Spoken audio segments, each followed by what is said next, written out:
Hello, everyone. So,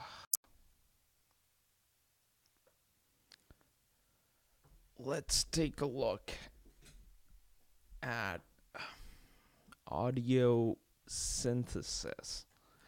The book we're going to be looking at. We're not going to be looking at the entire book. We're going to be looking at excerpts from this book called Basic Synth. And I actually have a hard copy right here. I've gone through this book several times, and uh, it's a really brilliant resource for actually learning about some of this stuff. But yeah, so my perspective on this really was initially I was jumping into some pretty heavy DSP stuff when I was trying to figure out what was happening with audio underneath the hood. But it's a little bit of a confusing process. But this book helped clear up a lot of how audio works, even on a computer. So it has remained a favorite of mine for that reason. But there's a lot of interesting stuff in here. But the place you're going to want to start out is the section on wave files.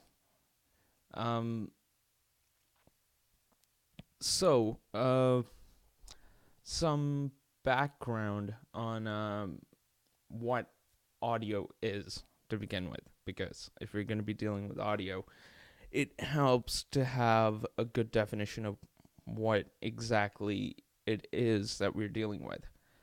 So, if I asked you what is sound, you might give me an answer like you might say it is a wave, or it's a signal, or something along those lines.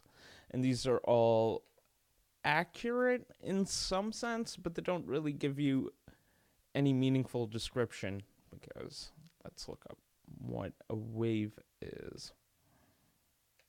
Okay, that doesn't help.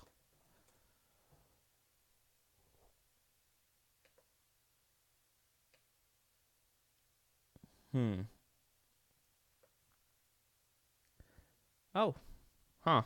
That actually is quite helpful. uh, yeah, that actually is a pretty decent description. But I mean, to the common person, it doesn't help illustrate uh what sound actually is as much as it could. And yeah, so these are typically two words that you hear when it comes to describing sound: wave and signals. But all signal is a signal is basically something which looks like this, right? A sine wave. This is an example of a signal. Now, this kind of a graph, in and of itself, doesn't really mean anything.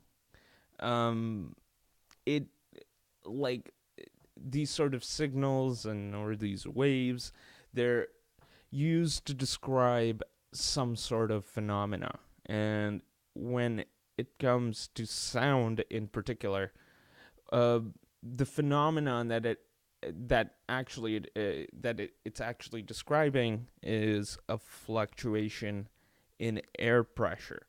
So essentially, what sound is a fluctuation in air pressure. So it's just going from positive pressure to negative pressure, like many times in a second, and this is basically what physically what's happening when a sound is produced. Um, Now, obviously, this fluctuation in air pressure is picked up by our eardrums, and then our brain interprets uh, this signal somewhere along the way, actually even converting it into an electrical signal, much like a computer would. So it's okay. What we have established here is that sound is a fluctuation in air pressure. In these kinds of graphs, when you see them in relation to sound, what they're describing is a fluctuation in air pressure. And when that fluctuation in air pressure happens many times in a second, it produces audio textures. It produces different kinds of sounds which we can identify as being different from one another. So, so if we go back here, actually, hello, hello everyone who just joined. Nice to have you in here.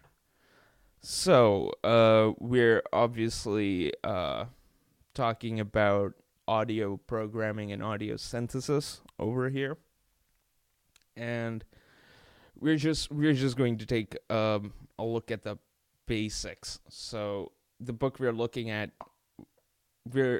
So the book we're looking at is called Basic Synth. You can see that from the URL. It is absolutely one of my favorite books because, like I mentioned earlier in this live stream, uh, I was really interested in this subject, and I just dove like right into really heavy DSP stuff, and it always left me a little bit confused. But this book really helped clear up everything, pretty much. So it goes over everything you need to know to actually dive into some of the more deeper stuff. But yeah, if you take a look at this excerpt, and you take a look at the first paragraph.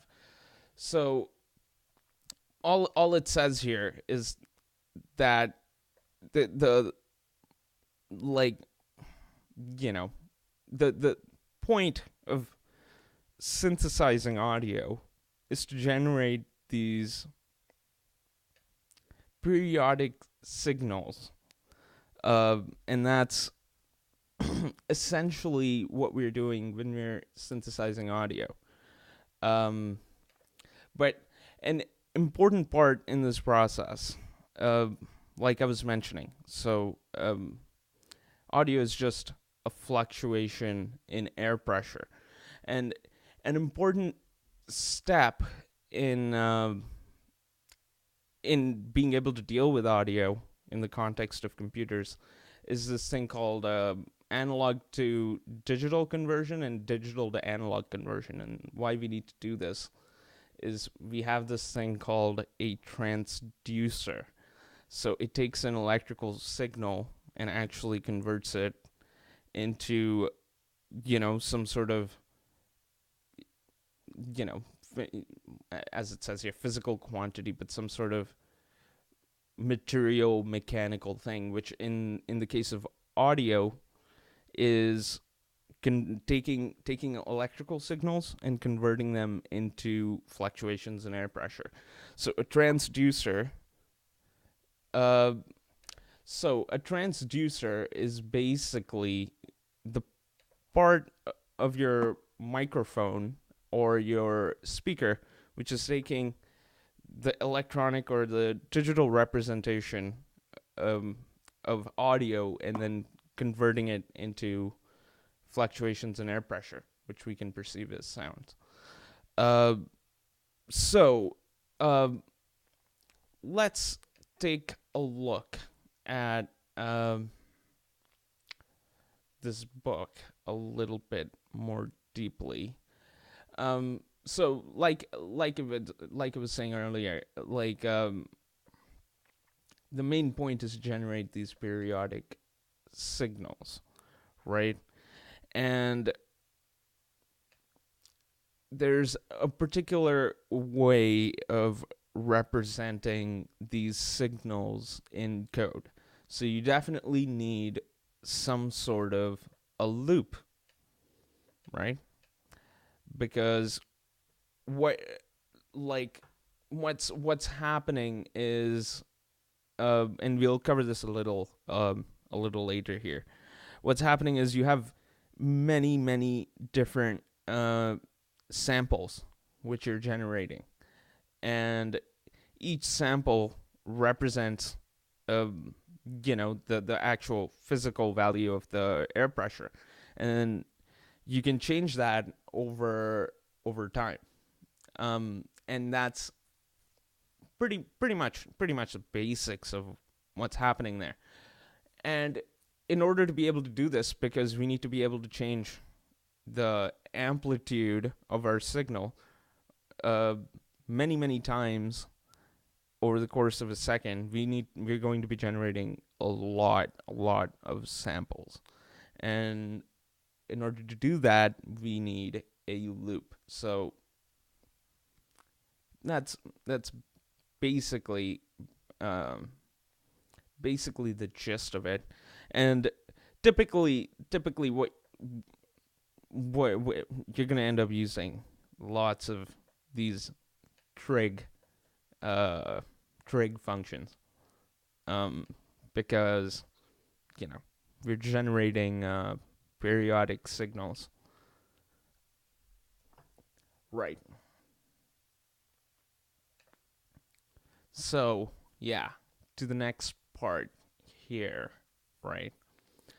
So we can represent any audio signal as a set of discrete values if we make each value a sample of the amplitude of the signal at a point in time, and the time between samples is a constant interval. This process is shown in the figures, right? So this is okay, yeah, first of all, sine waves don't occur in nature like this, but if this signal were to occur naturally, this is what it would look like, right? It would be smooth, but there's a difference between the actual signal as it occurs physically and the captured signal which we deal with digitally.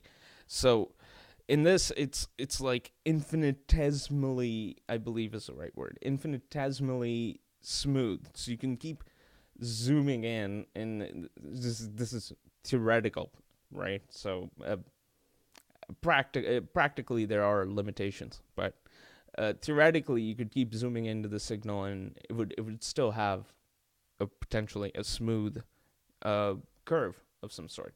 But over here, we're still like in a discrete signal, we store the samples for or we store individual samples at a particular interval, which is called our sampling rate. So how many times we take a sample each second, and it has this interval between each sample, right? And sometimes, and we're not really going to discuss this in too much detail, but sometimes, because of this process, which is called quantization, right? If we Google it, but because of this process, sometimes what can happen is the process of actually converting that continuous signal called the analog signal into a digital signal, which is a discrete one with individual points. Sometimes it can actually cause errors because the smooth analog signal may look another way, and because of various properties about or various properties of your quantization, uh, some problems can occur in the digital to analog conversion or the analog to digital conversion process. So just to be clear here, digital to analog conversion is taking a signal which kind of looks like this and bringing it to that.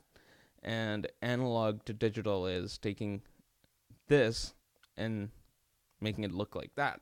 So as we mentioned at the start of the live stream, when you see something like this, a signal like this, it's typically representing some sort of phenomena.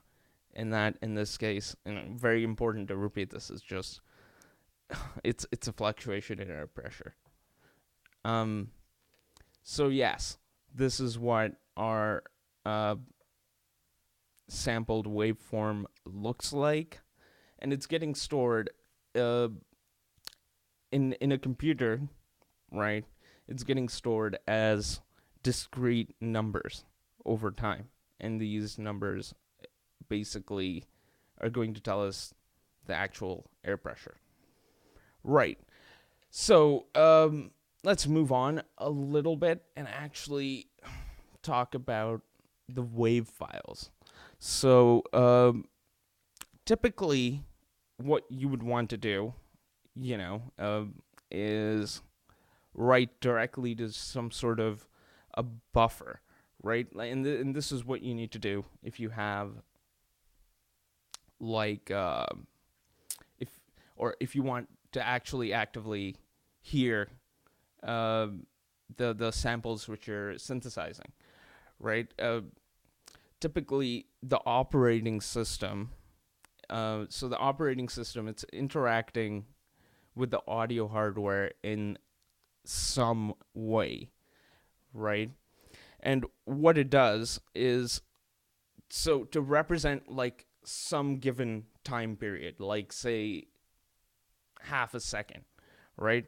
To represent the next half a second of audio that's going to be played on your computer, it has a buffer. So it basically has like an array of floats, let's say, which you can write to basically alter the next half a second of audio that's going to be played on the operating system. And this is typically the kind of API that is exposed by the operating system, because the operating system is the software that's interacting with the audio hardware.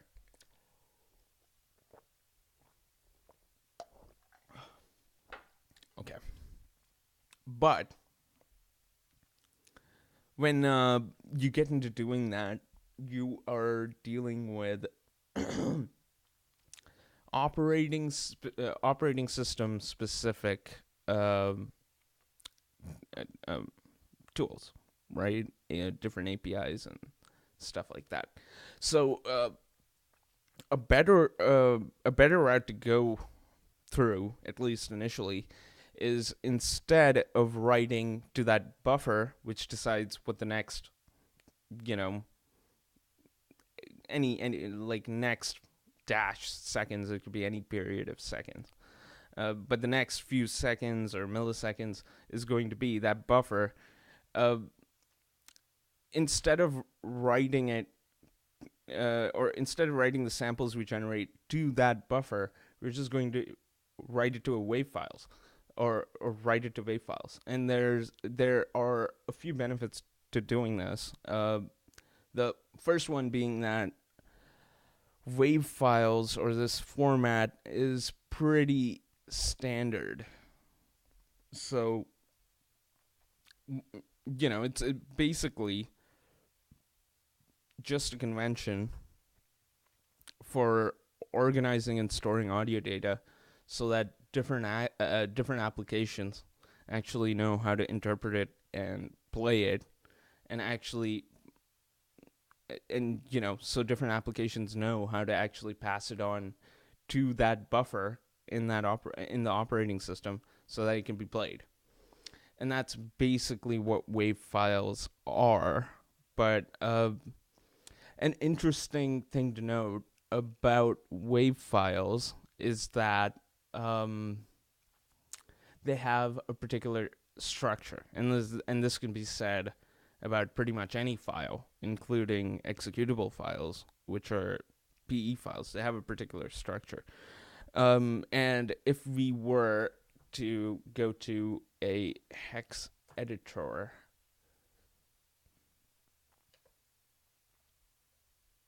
oh no, we don't want those. We want an online hex editor. There we go.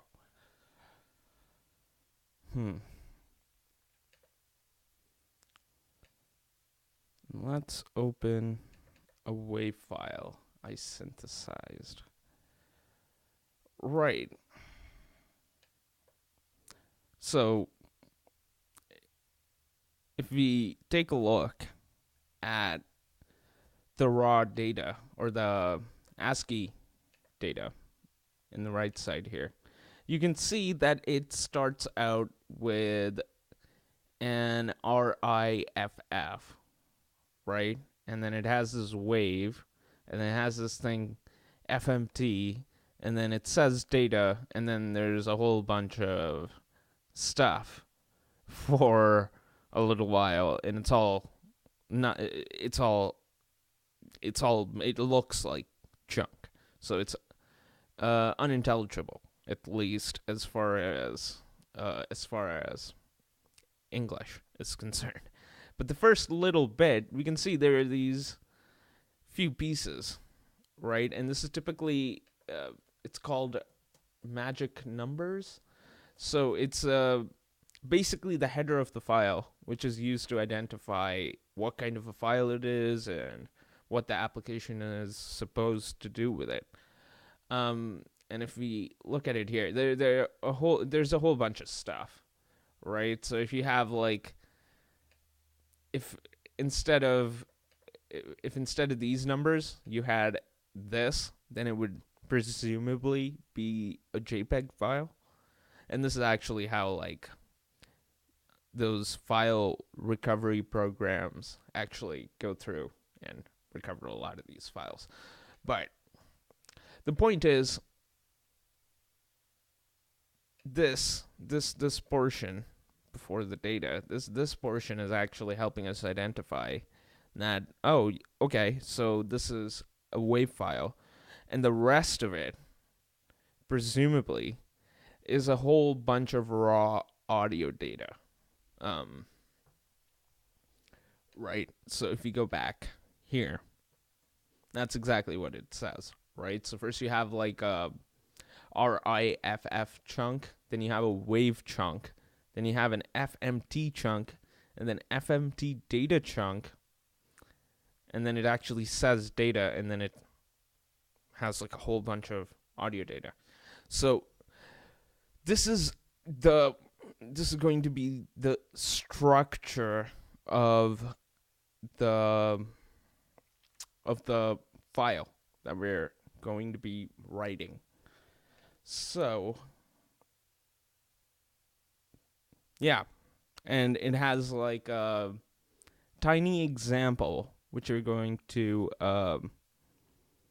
check out over here. And I actually,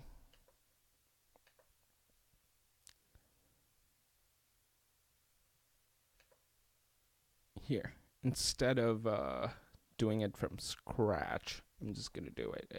I was already playing around with this a little bit earlier. And instead of using the object-oriented version from the libraries, I just put together this example, which basically it plays the file after it's done synthesizing the sound and writing to the file. So let's take a look at it. So the most important thing to note here is we have this wave header.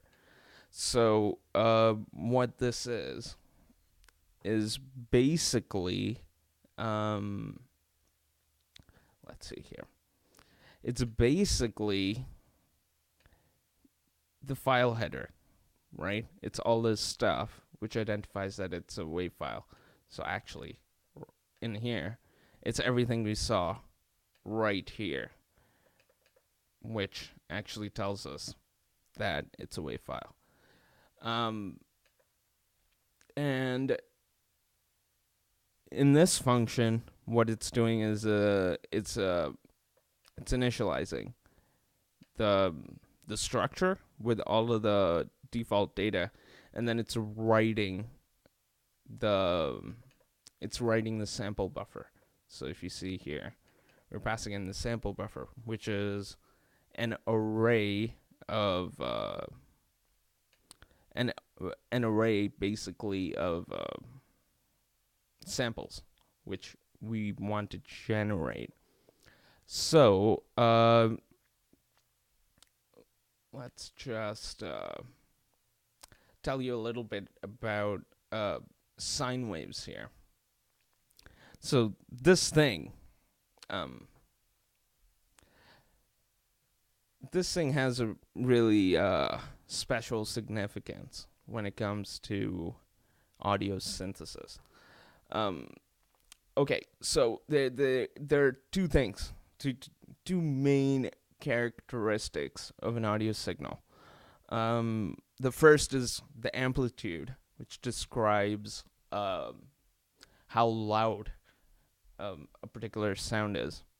And then there is frequency, which describes two things.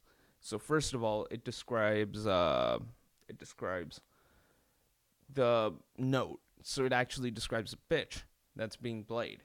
And the second thing that the frequency actually I suppose describes is the timbre. It's the texture of the sound. And those are basically the two main qualities. Now, what makes a sine wave particularly interesting is because it represents like a pure tone. So it's basically just the frequency of a note without any texture, right? So let's explain it this way. So say a guitar is playing an A note and a piano is playing an A note. They're playing a fundamental frequency, which is the same between the two instruments, and you can identify that. But everything that isn't that pure bass frequency is basically the texture of the instrument itself. And both of those fall into the frequency spectrum. So it's all frequency content. But in the sine wave, there's no texture. So it's just the note. And it makes it very interesting, and it's very simple to synthesize. So this is basically how it's going to look like, but I am going to sort of rewrite this, and explain the entire process. Okay. So I have a few constants here. So I've taken the liberty of defining a sample rate, which typically is 44,100. Yeah, sorry. And the reason it is at this sampling rate is because sampling rate, for some reason, I'm not exactly sure why, is related to the range of frequencies that you can actually represent. Because and I lied. I do know a little bit about why those two things are related. It's because that interval at which you actually retrieve your samples, or the interval at which you have your samples, it it affects the kinds of signals that you can actually store digitally, and that's and the main relationship between those two is basically, the depth of frequency that you can actually represent. So if you have a higher sampling rate, then you can represent higher and higher frequency content. But the reason it's typically at 44,100 is because the sampling rate corresponds really well with our own hearing ability. So it aligns really well with, so it gives you the ability to represent the audible frequency spectrum really, really well. So that's why sampling rate is typically 44,100 or higher. And yeah, there's a duration constant. So we're just going to generate a file that's 5 seconds long, and a few other constants, pi, 2 pi, because we need that stuff.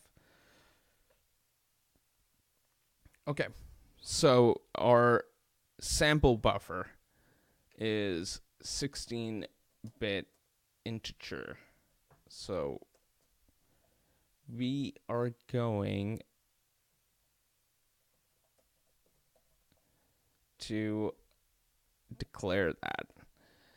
Now, I have this very interesting constant here, which is total samples, and all that is the sample rate multiplied by duration. So it's just basically just a constant, which tells us the total number of samples that are going to be in this file. And yeah, this is important because our sample buffer, in this case, needs to know the total number of samples. So we're just going to put that here.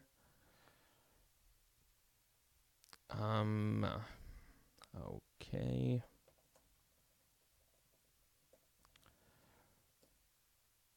Right. Oh, damn it. My bad. I pasted the wrong thing. Okay. Yeah. That code had to be on the clipboard. Either way.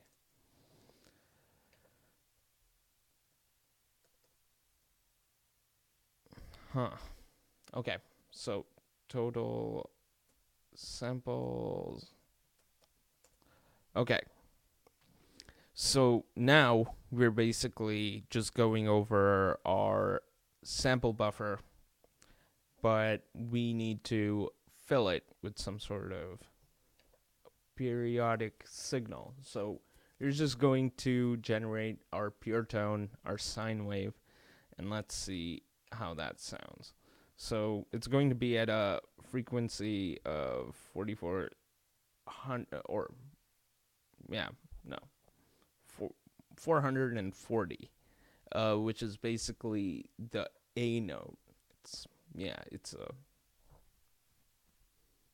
typically, or it's the one that they typically use to tune instruments and stuff like that, I believe. Is it? I don't know. Okay.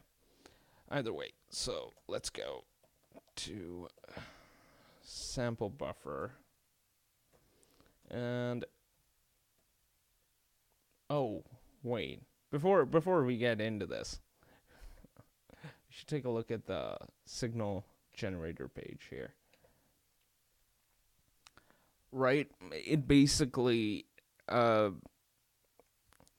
describes a technique for generating periodic signals based off the sampling rate. So just based off the equation here, it says, so for each sample, you do the amplitude, and then the sine of 2 pi divided by the sampling frequency multiplied by the frequency of the node, and which is also multiplied by the index of the sample. So there is a little bit of trickery happening here, but let's just handle it. And I mean, at least for what we're doing for now, it's not that complicated. Huh. Weird. Okay.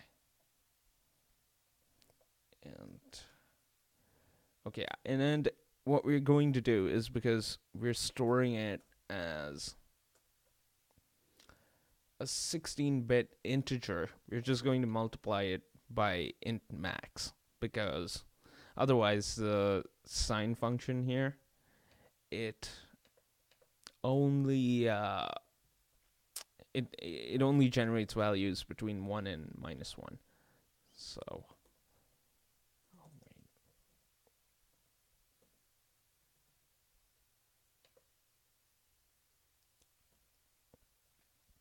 okay, so 2 pi divided by sample rate. Right. And we want to multiply that by our frequency, and then multiply that by the index of the sample. Right? And now I'm going to pull a little bit of trickery here. Since I don't actually want to just like have it rendered out into the file and then have to play the file in a separate program, there's this function provided by Windows called play sound, which is basically like a higher level function which will play here we go, which will play a sound file for you given the name, or the path of a sound file. But what we need to do in order to use this function is include a library, which I have already done in this project. Right? Yep. So the WinMM library. Oh, really weird.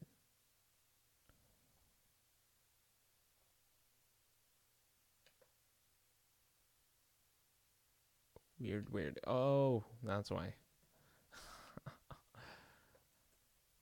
My bad. Right. So we are just going to use this function to play the samples that we generated. Let me just take a look here.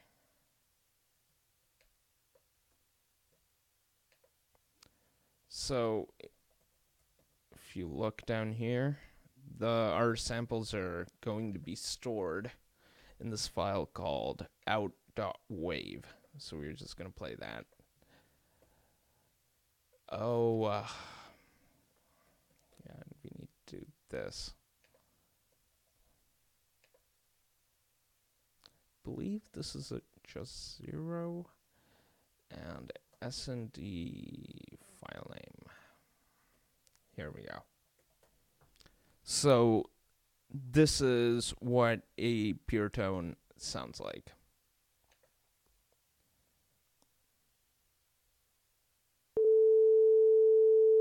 And this is going to go on for like 5 seconds. There we go. Yeah. So that's pretty much the basics. And I have other things to do today, so I am going to stop broadcasting. So if you have any questions, feel free to get a hold of me or whatever. I'll be back next week to do this stuff again. So next time around, hopefully we'll look at envelope generators and a couple different kinds of synthesis.